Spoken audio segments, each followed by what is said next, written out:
Shalom, Francis. Selamat malam. Sudah nunggu-nunggu untuk sesi malam hari ini enggak nih? Semoga semua semangat ya untuk ngikutin sesi yang malam hari ini. Pasti keren karena lanjutan dari sesi-sesi yang kemarin dan topiknya lain. Tapi makin dalam dan kita makin mengerti harapannya seperti itu. Oke, kita sambut teman saya yang membantu sebagai host dari Bro Halo, Martin. selamat malam teman-teman. Ini sebentar ya.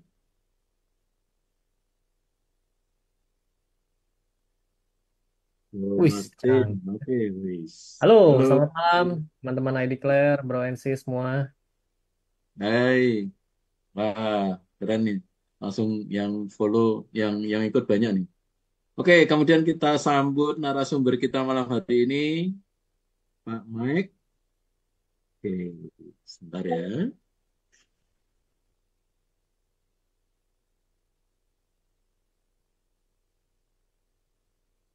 Shalom, Pak Mike.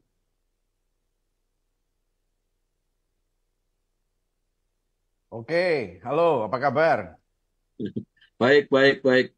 Oke, puji Tuhan, sudah lengkap nih. Ya, kita bisa mulai IG Live malam hari ini. Nah, sebelum kita mulai, mari kita berdoa dulu. Doa pembuka, nanti saya minta tolong teman saya, Bro Martin Wijaya. Silakan, Bro Martin.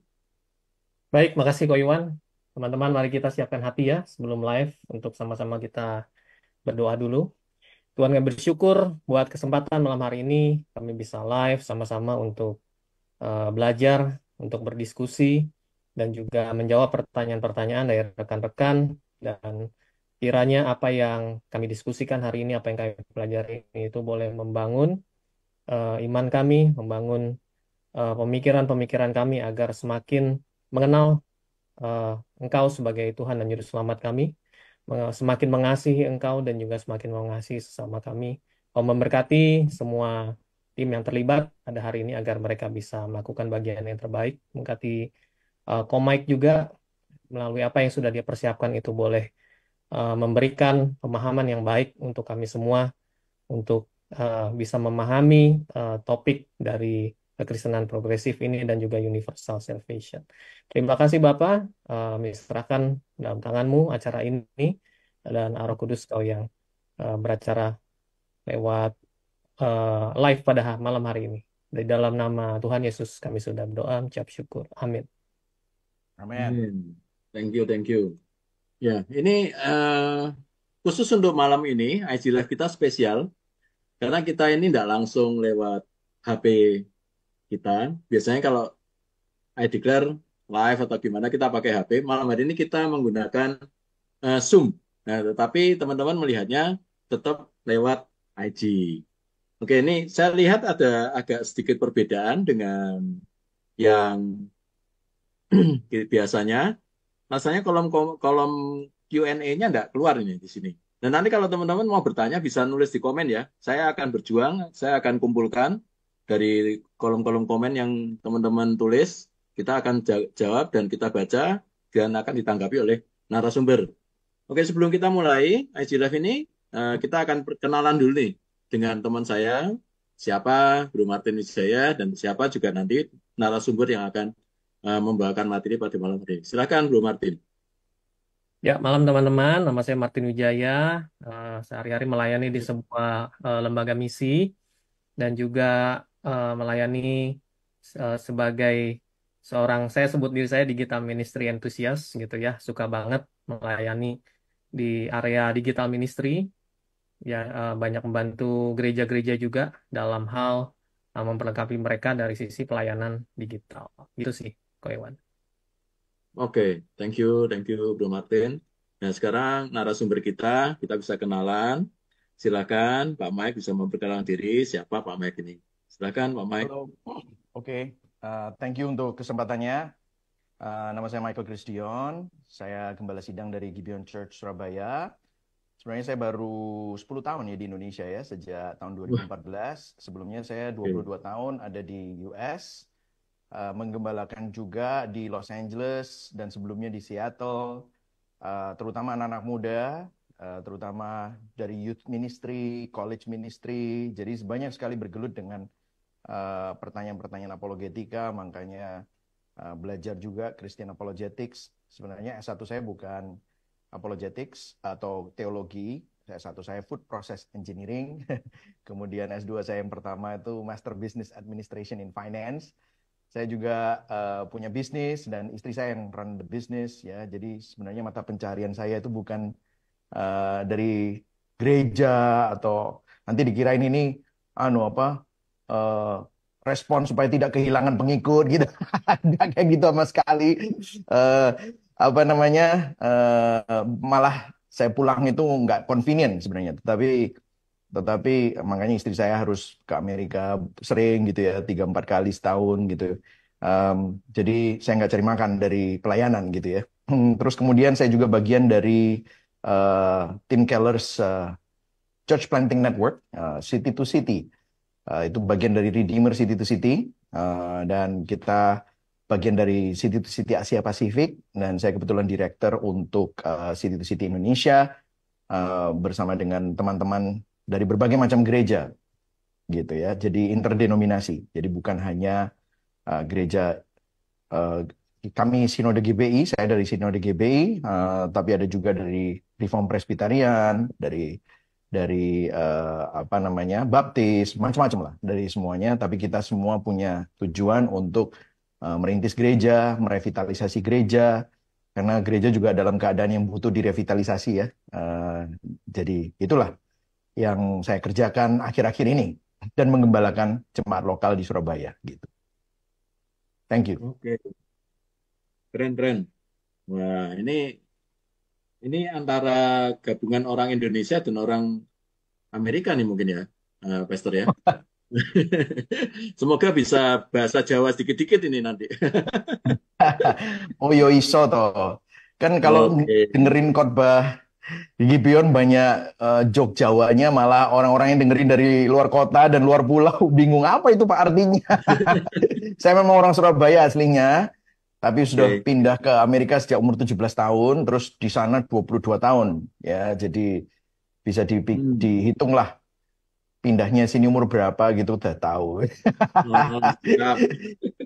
Iya. Oke, tanpa panjang lebar lagi, sudah 10 menit ini. Mungkin Oh Bro ya. Ensi sudah tidak sabar juga untuk menanti-nantikan apa yang mau disampaikan oleh Pastor Mike. Nah, topik malam hari ini kita akan membicarakan apakah Kristen progresif adalah sebuah jawaban, dan kita mau mengerti nih understanding Kristen progresif yang akan disampaikan oleh Pastor Michael Christian. Silakan waktu dan tempat. Kira-kira 40 menit atau lebih, 2 hari juga enggak apa-apa. Silakan, Pastor Mike. Baik, terima kasih. Jadi saya akan membahas ada beberapa hal yang akan kisi-kisinya. Yang pertama adalah latar belakang kenapa kita perlu membahas hal ini. Dan yang kedua, kita akan bicara tentang ciri-ciri tanda budaya dari progresif ini apa saja. Dan ciri-ciri teologisnya apa saja, termasuk nanti saya akan bicara tentang Richard Rohr's version, secara singkat of course, of universal salvation in Christ. Dan mengapa presupposisi teologis ini sebenarnya juga ada kelemahannya dan kurang sufisien juga di dalam menjawab permasalahan yang berusaha untuk dijawab. Terus kemudian kita juga mau bicarain gimana sih kita menjangkau teman-teman kita yang progresif atau menuju ke arah progresif dengan kasih dan empati. Jadi postur saya malam hari ini bukan untuk perang atau untuk mengcounter atau bagaimana, tapi kita ingin memahami juga gitu ya. Jadi mungkin yang pertama adalah saya akan bicara tentang latar belakang ya. Latar belakang,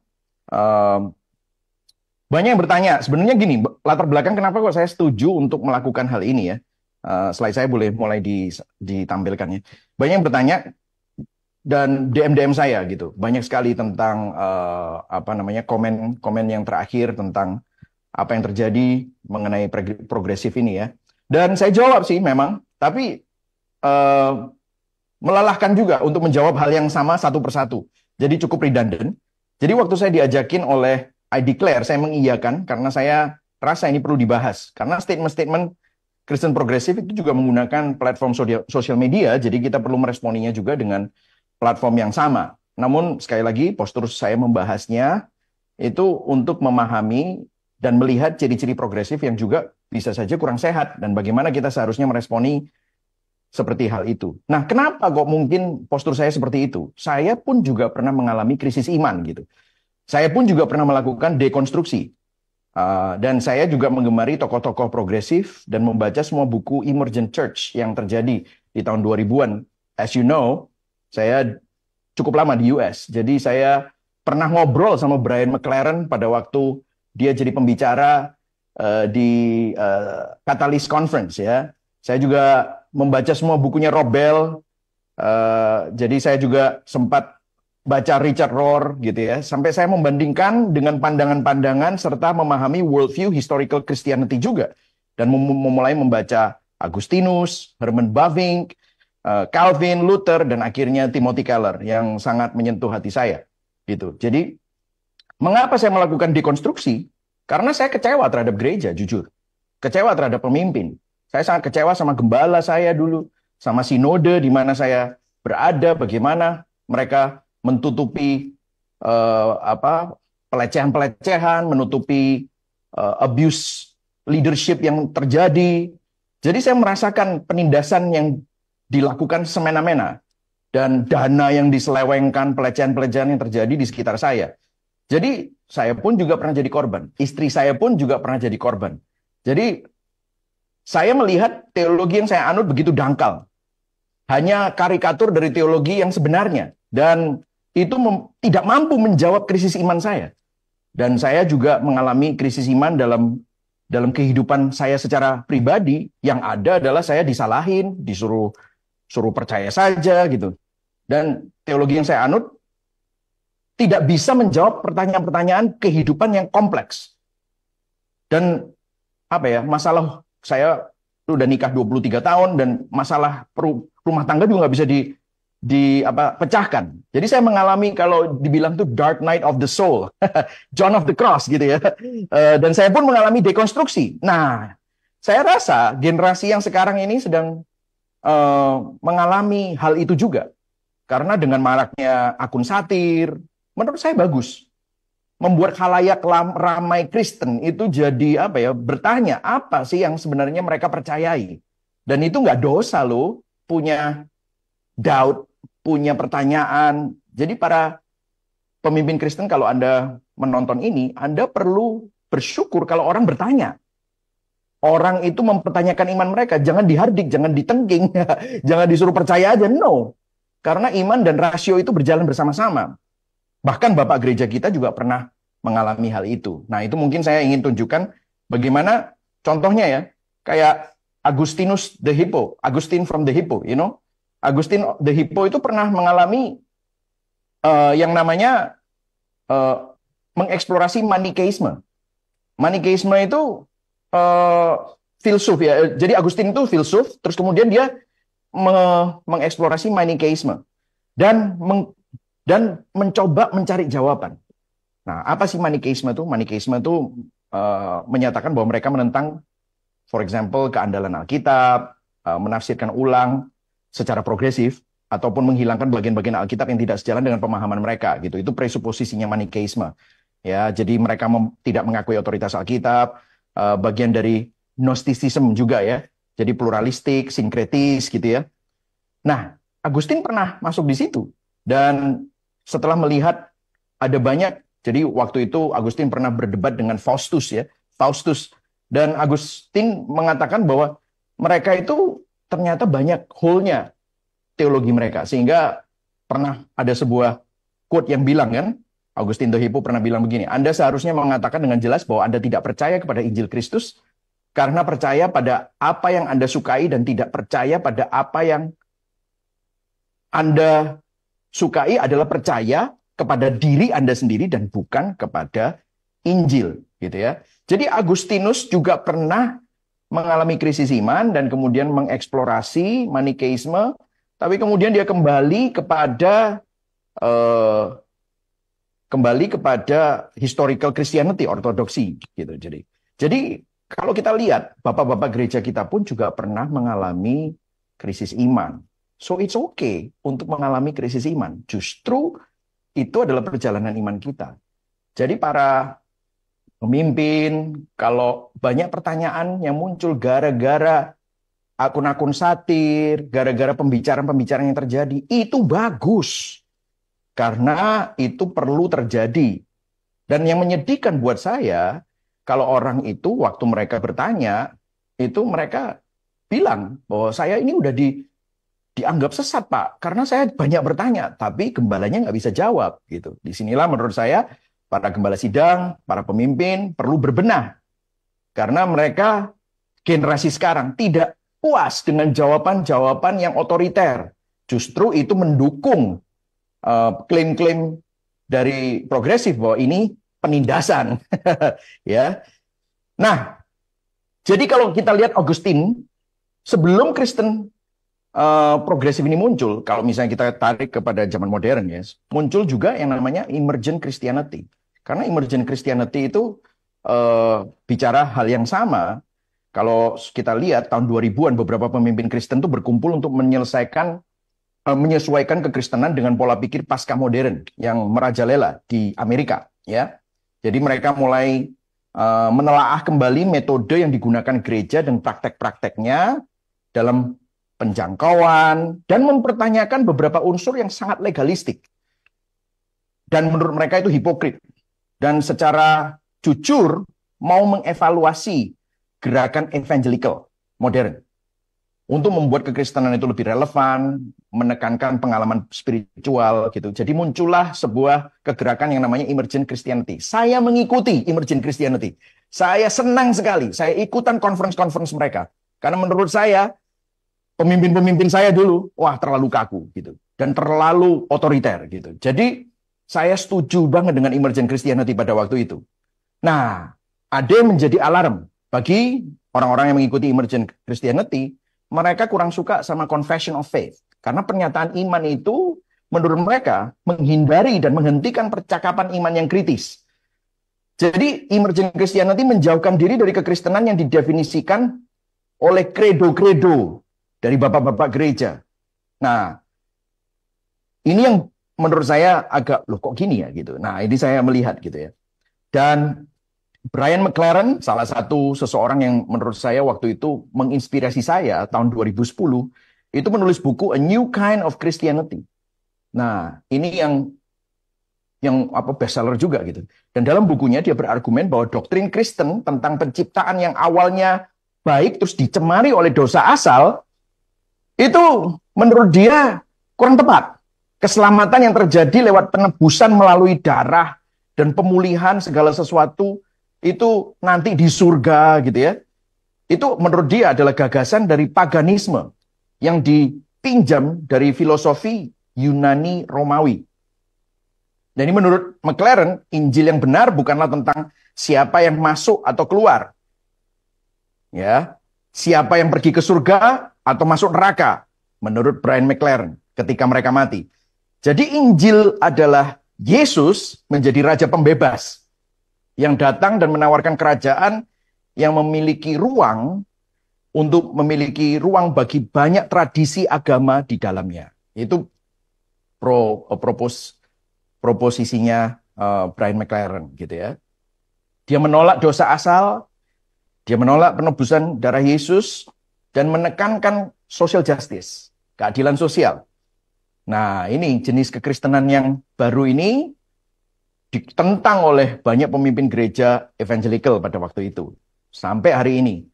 Banyak yang berpikir bahwa emergent Christianity itu adalah cikal bakalnya Kristen progresif di Amerika gitu ya. Dan memang emergent Christianity itu akhirnya hilang, kayak hilang gitu. Namun dalam sebuah posting di blog postingnya Brian McLaren tahun 2012, mereka tidak lagi menyebut emergent. Sebenarnya yang menjadi kegerakan mereka adalah progressive Christianity. Jadi kalau di Amerika itu ceritanya begitu. Itu pengalaman saya. Jadi ini mungkin tidak bisa dibandingkan dengan yang lain-lain ya. Saya hanya dari pengalaman saya. Dan para pemimpin Kristen progresif yang mulai gaining popularity ini, kalau dulu emergent Christianity itu hanya di pinggiran-pinggiran gitu. Kalau sekarang progressive Christian itu menulis buku-buku yang laris dan mendapatkan jutaan pengikut di platform sosial media, memproduksi podcast yang ada di dalam 10 besar kategori agama dan spiritualitas itu di iTunes malah. Jadi pengaruh mereka sangat kuat di Amerika.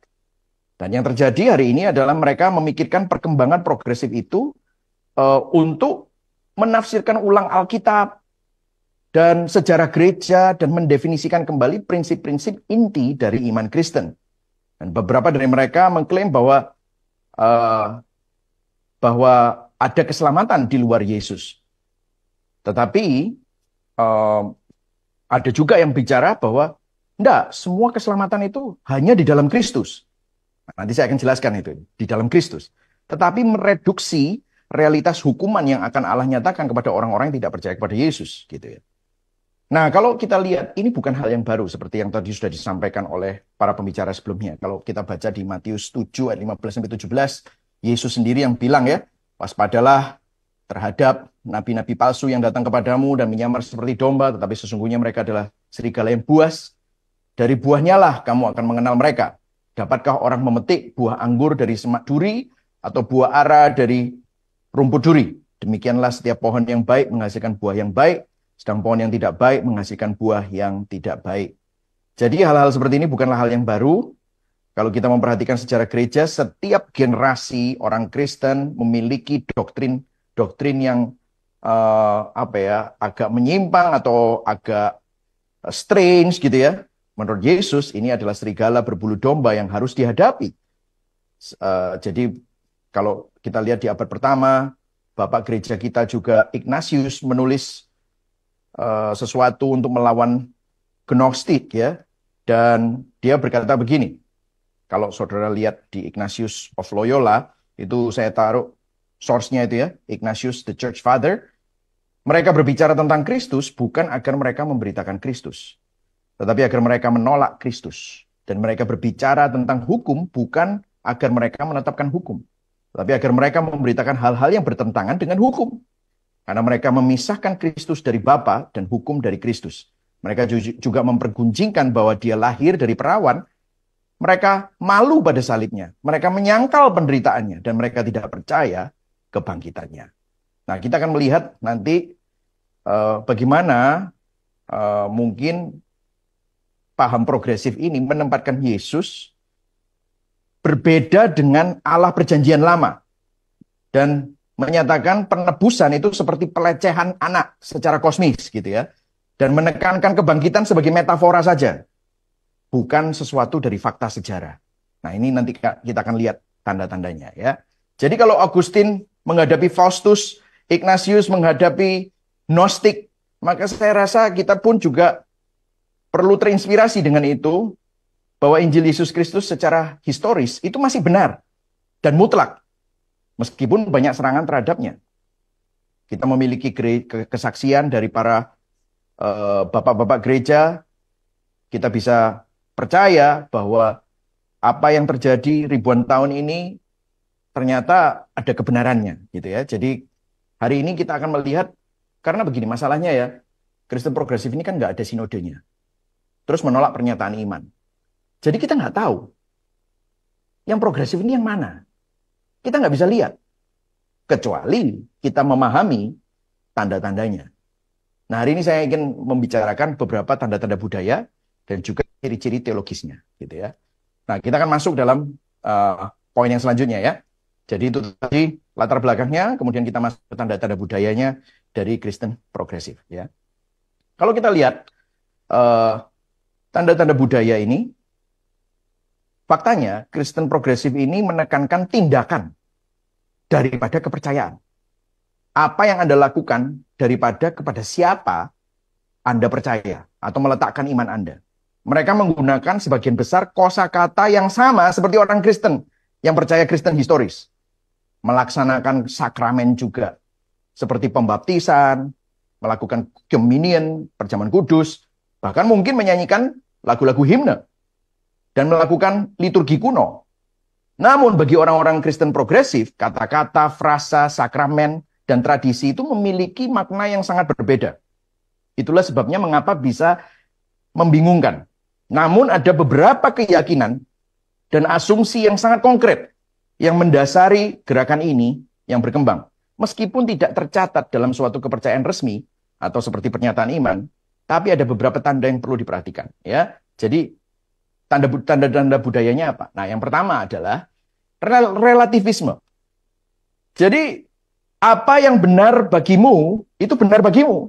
Apa yang benar bagiku belum tentu benar bagimu. Jadi relativisme ini pada dasarnya menyatakan bahwa kebenaran tidak dapat secara mutlak ditemukan, diketahui, atau diperdebatkan. Jadi ini yang menjadi basisnya, gitu ya. Itulah mengapa kita sering melihat orang Kristen progresif merujuk pada kebangkitan sebagai metafora, non-literal.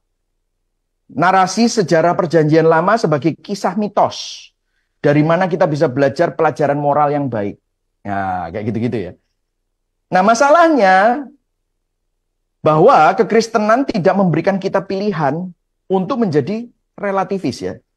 Kekristenan adalah sistem kepercayaan yang sangat berakar pada kebenaran mutlak. Kristen berdiri atau jatuh berdasarkan pada suatu peristiwa sejarah, yaitu apa? Kematian Yesus Kristus dan kebangkitannya. Jadi, either benar atau salah. Nah, kematian dan kebangkitan Kristus adalah anchor of Christianity. Jadi ini menunjukkan ya, kalau misalnya kalau kematian dan kebangkitan Kristus itu benar dan itu merupakan fakta sejarah, maka apa yang Yesus sampaikan itu benar. Maka perjanjian lama juga benar. Rasul Paulus menulis kepada jemaat di Korintus di 1 Korintus 15, jika Kristus tidak bangkit, maka kesaksian kita sia-sia dan iman kita sia-sia. Jika Yesus tidak bangkit dari kematian, kita mungkin sampai sekarang masih hidup di dalam dosa, gitu ya. Jadi relativisme. Jadi itu yang pertama. Kemudian yang kedua, ini yang kita akan bahas agak lama ya. Ini adalah critical theory, social gospel in disguise. Jadi critical theory itu apa? Melihat dunia sebagai perjuangan antara kelompok yang tertindas dan mereka yang menindas. Dan berusaha untuk mengkalibrasi kekuatan untuk kepentingan kaum yang tersingkirkan. Jadi kekuasaan itu dipahami dalam konteks ras, gender, etnisitas, orientasi seksual, ya, kelas, dan banyak faktor lainnya. Nah, critical theory ini diterima oleh gerakan Kristen progresif sebagai cara untuk memahami dan mengatasi ketidakadilan sosial. Karena ada begitu banyak ketidakadilan sosial dan saya tidak bisa menyalahkan mereka. Saya pun pernah menjadi korban dari ketidakadilan di dalam gereja, di dalam sinode. Penindasan yang dilakukan oleh hamba-hamba Tuhan, pelecehan dan penyelewengan yang dilakukan oleh hamba-hamba Tuhan. Dan saya pun juga ketemu dengan orang-orang yang menjadi korban dari hal ini. Makanya banyak yang juga yang sudah kecewa dengan gereja dan tidak mau ada anything with church gitu ya. Namun ya, ini bukan jawabannya karena ini juga bertentangan dengan ajaran Kristen tentang dosa, penebusan melalui Yesus Kristus dan tujuan hidup kekristenan yang historis gitu. Itulah sebabnya disebut social gospel in disguise. Makanya di Galatia 1 ayat 16 Rasul Paulus kan juga pernah ngomong tuh sama jemaat di Galatia. Aku heran bahwa kamu begitu lekas berbalik daripada dia yang oleh kasih karunia Kristus telah memanggil kamu dan mengikuti suatu Injil lain. Yang sebenarnya bukan Injil. Hanya ada orang yang mengacaukan kamu dan bermaksud untuk memutarbalikkan Injil Kristus. Jadi ayat ini ya. Jadi kalau saudara lihat, ini bukan hal yang baru dan ini terjadi sering gitu ya. Nah, kalau saya ingin memberikan sebuah pandangan ya tentang dampak dosa dan distorsi Injil. Nah, ini chart yang ini saya mungkin mau tunjukkan kepada saudara bahwa ada tiga hal yang menjadi masalah manusia ya. Jadi kebobrokan manusia, penderitaan manusia, dan kerusakan dunia. Nah, muncullah distorsi Injil untuk menjawab masalah-masalah ini. Saudara kalau lihat ada kebobrokan manusia dan penderitaan manusia itu ada macam-macam distorsi Injil. Injil agamawi. Saya nggak punya waktu untuk menjelaskan ini semua ya. Injil agamawi, Injil moralisme, Injil kemakmuran, Injil self-help. Kalau sudah lihat Injil agamawi itu berusaha fix kebobrokan manusia dengan peraturan-peraturan. Injil moralisme juga berusaha fix kebobrokan manusia dengan moral-moral, hal-hal yang moralisme gitu ya. Tetapi kemudian Injil kemakmuran, dia lihat kebobrokan manusia memang bobrok, tetapi kan kita menderita. Makanya selain diberesin moralnya, kita juga perlu kaya gitu. Makanya Injil kemakmuran muncul, Injil self-help muncul. Nah, kalau saudara lihat, karena mereka tidak mengakui dosa asal, maka antara penderitaan manusia dengan kerusakan dunia itu ada Injil terapeutik, Injil ekspresif individualisme, dan Injil sosial. Nah, this is where I'm talking about Injil sosial itu, social gospel in disguise. Jadi social gospel in disguise ini, Injil sosial ini bisa menjadi Kristen progresif. Karena dia, Injil sosial, melihat ketidakadilan sosial sebagai akar dari masalah dunia. Bukan dosa, tetapi penderitaan, kerusakan dunia, itu menjadi akar masalah dari dunia. Dan menganggap aktivisme sebagai solusi. Bukan melalui penebusan Kristus. Nah, menurut critical theory, dosa bukan apa yang salah dengan dunia, tetapi penindasan, imperialisme, rasisme, dan obatnya diperbaiki melalui aktivisme, awareness yang ditingkatkan, dan menggulingkan sistem penindasan. Nah, ini model-model seperti ini gitu ya. Jadi saudara bisa melihatnya. Ini adalah ciri-ciri tanda budayanya. Dan bukan lagi tentang penebusan, pendamaian melalui darah Kristus. Mereka menganggap solusi Injil ini terlalu simplistik. Padahal kalau kita baca di Roma 1 ayat 16, Injil adalah kekuatan Allah. Justru kita perlu mengabarkan Injil supaya manusia yang menindas ini berubah dari dalam keluar. Gitu ya. Hatinya dirubah. Nah, menurut mereka itu terlalu simplistik gitu ya. Nah, sebenarnya ada banyak benarnya sih. Karena banyak sekali orang yang mengaku diri Kristen tetapi hatinya tidak berubah. Apa yang terjadi? Waktu mereka mengambil posisi tertentu, jadi majelis, jadi apa? Akhirnya apa? Ada pelecehan, penyelewengan. Jadi memang ada benarnya yang mereka lakukan. Jadi saya hari ini bukan menyerang juga, bukan menyerang mereka, memahami. Saya ngerti. Nah, ya, jadi sudah bisa lihat ya, sebenarnya maksudnya baik. Tetapi solusinya yang diubah Injilnya, bukan manusia yang bobrok itu, gitu. Nah, yang menarik di sini, klaim orang-orang dari progresif ini ya, salah satunya misalnya kayak Jen Hatmaker gitu. Dia bilang begini. Ini mengenai social justice gitu. Dia bilang begini, ketika orang kulit putih, kebanyakan pria, straight, orientasinya itu jadi heteroseksual, terus menikah, dan kaya, mampu bergerak dengan uang, dan kekuatan tertentu berada di pusat narasi. Maksudnya jadi pemimpin, punya influence gitu. Kita tidak akan pernah mengidentifikasi buah yang baik dengan benar. Hak istimewa itu privilege adalah musuh yang dapat diandalkan dari penalaran, discernment menurut dia.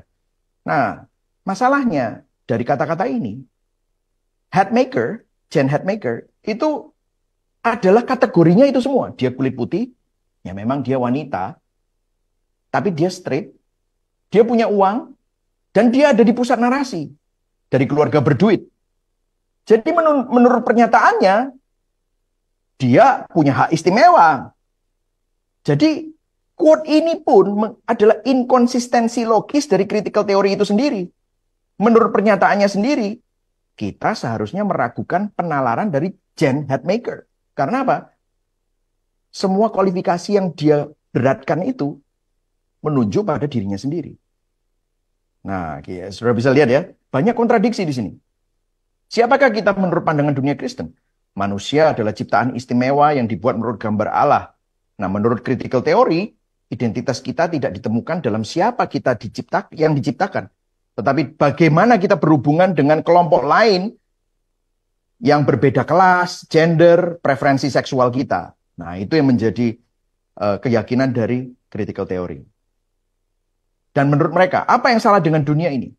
Menurut pandangan dunia Kristen, Allah menciptakan dunia yang baik, bahkan amat baik, yang telah menjadi rusak oleh dosa.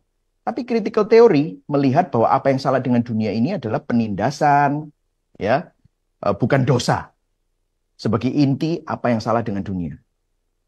Bagaimana masalah ini dapat diperbaiki? Menurut pandangan dunia Kristen, masalah dosa diobati dengan karya Kristus di kayu salib untuk membayar hutang dosa kita dan memberikan kita sebuah imputasi, ya, pertukaran, mendamaikan kita dengan Allah, menjamin kemenangan atas kekuasaan dosa dan kematian. Kita menang atas dosa dan kematian melalui karya Kristus. Ada sebuah imputasi, ada sebuah pertukaran, sehingga kita ini menerima kebenaran Kristus, dan Kristus menanggung dosa kita.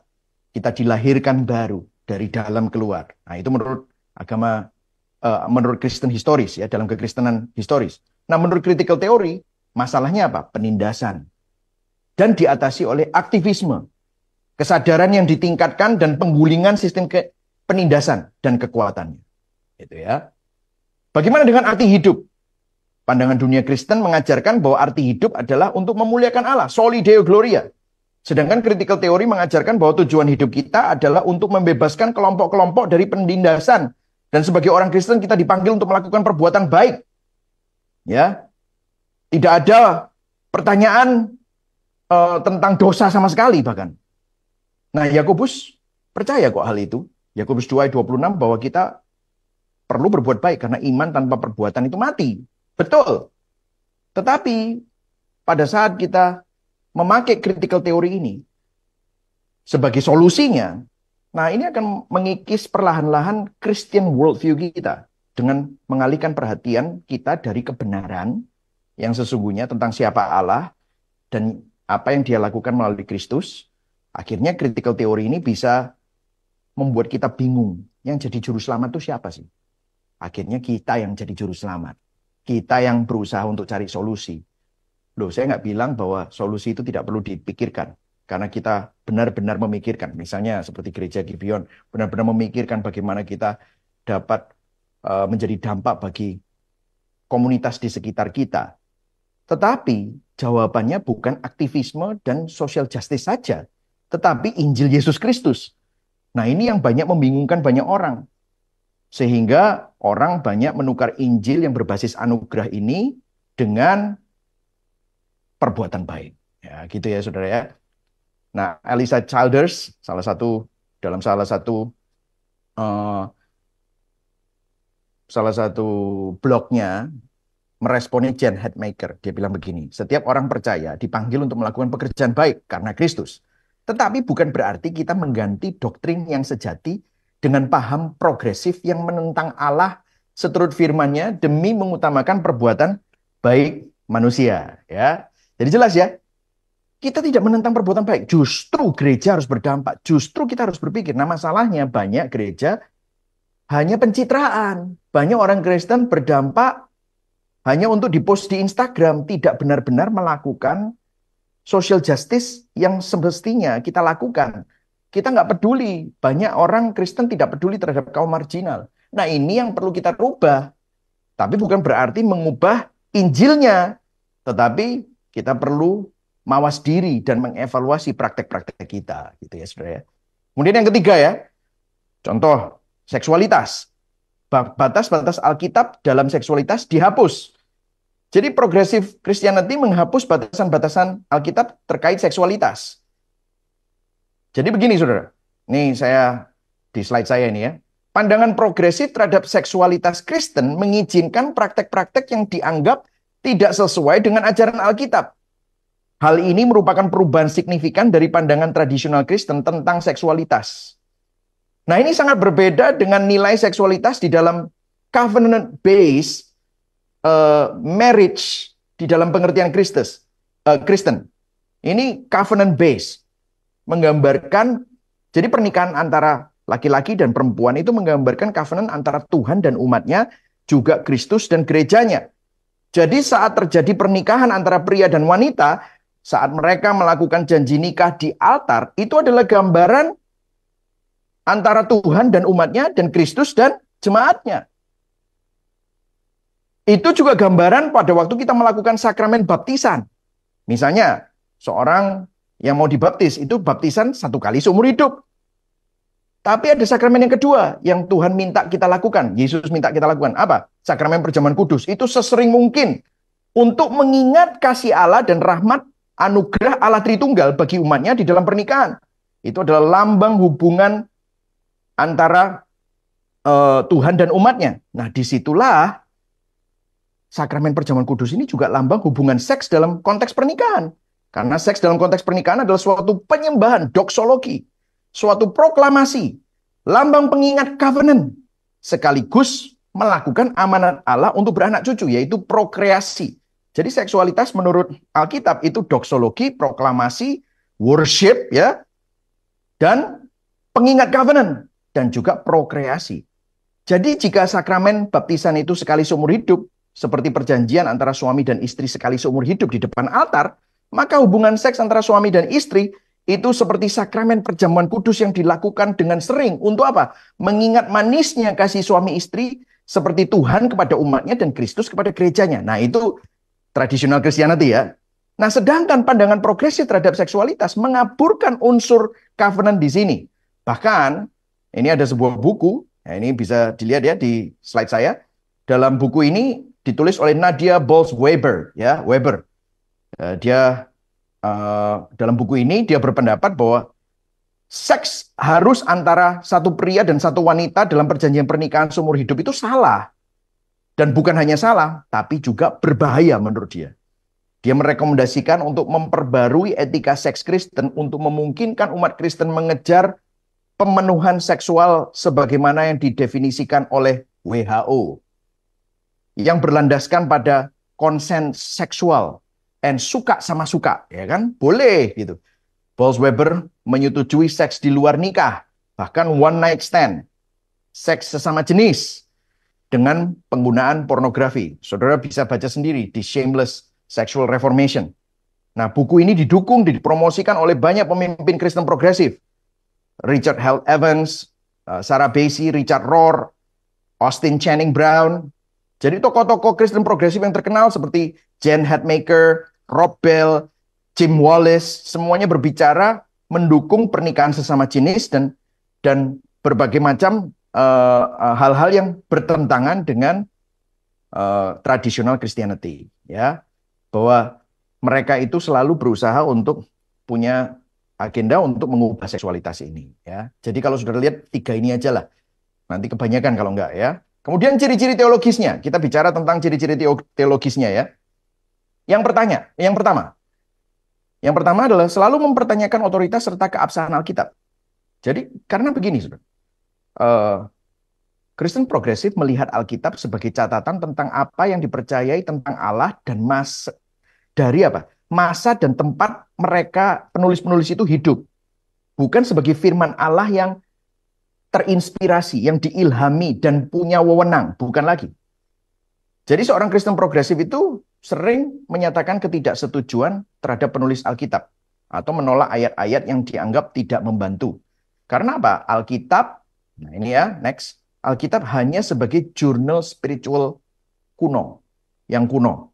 Alkitab bukanlah firman yang berotoritas dan diinspirasikan oleh Allah, tetapi suatu kepercayaan atau proyeksi sekelompok orang pada era terdahulu atau kuno. Jadi bukan hal yang aneh bagi seorang Kristen progresif untuk mengungkapkan ketidaksetujuan dengan penulis-penulis Alkitab atau menolak bagian-bagian yang mereka anggap tidak relevan lagi. Contoh, Richard Rohr mendorong orang Kristen untuk mengabaikan, menyangkal, bahkan secara terbuka menentang Alkitab karena ada beberapa praktek-praktek di Alkitab yang imperialistik atau menjajah, menghukum, termasuk eksklusif atau kesukuan atau rasis gitu ya. Nah, ini kita lihat ya, karena kalau kita melihat itu sebagai hal-hal yang kita hilangkan, maka kita tidak bisa melihat Alkitab itu sebagai sebuah rangkaian firman dalam koherensi yang utuh gitu ya. Jadi kita selalu melihat ya, mereka itu ciri-ciri teologisnya selalu mempertanyakan otoritas serta keabsahan Alkitab. Berikutnya, penebusan merupakan suatu pelecehan anak ilahi atau kosmis. Jadi child abuse, cosmic child abuse, penal substitution atonement is a divine cosmic child abuse. Jadi menurut progresif ini, gagasan bahwa Tuhan membutuhkan pengorbanan darah terhadap Yesus Kristus putranya, itu membuat Allah Bapa menjadi seperti Tuhan yang haus darah gitu ya. Nah, mereka sering menyangkal penebusan pengganti Kristus, menentang penal substitutionary atonement, ya. Michael Gungor, seorang musisi pembawa acara dari podcast The Liturgist, dia bilang begini, saya ingin mendengar lebih banyak artis yang bernyanyi untuk Tuhan dan lebih sedikit yang memasukkan, artis-artis itu, memasukkan tentang seorang bapak yang membunuh putranya dalam menyelamatkan umat manusia. Dia bilang begitu. Bahwa Tuhan tidak perlu murkanya ditenangkan dengan darah. Itu bukan indah. Itu mengerikan. Wah, dia bilang gitu. Sounds good ya? Nah, pergeseran ini sangat krusial, saudara. Karena tanpa penebusan pengganti, substitut, ya, Kristus, jadi tidak ada lagi mekanisme bagi orang berdosa untuk didamaikan dengan Tuhan. Kristen progresif umumnya menolak doktrin dosa asal. Menukar konsep itu dengan berkat asli. Original blessing. Dan kita tidak membawa dosa asal itu. Dan kita tidak terpisah dari Allah oleh dosa kita. Itu kepercayaan mereka. Jadi dalam pandangan progresif, kematian Yesus menjadi lebih merupakan contoh kasih dan pengampunan yang harus diikuti daripada korban penebusan yang mendamaikan kita dengan Bapa. Ya, kalau saudara baca di 2 Korintus 5 ayat 19 dan 21, Allah mendamaikan dunia dengan dirinya sendiri oleh Kristus dengan tidak memperhitungkan pelanggaran mereka. Nah, itu Alkitab itu. Jadi mereka tidak melihat ini lagi. Ia telah mempercayakan berita pendamaian itu kepada kami. Jadi kita semestinya mengkhotbahkan penal substitutionary. Dia yang tidak mengenal dosa dibuat menjadi dosa karena kita, supaya di dalam dia kita dibenarkan oleh Allah. Itu Alkitab.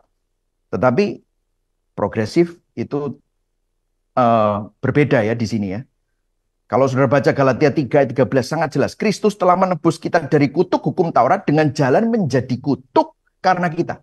Substitusi. Sebab ada tertulis, terkutuklah orang yang digantung pada kayu salib. Jadi itu substitusi lagi.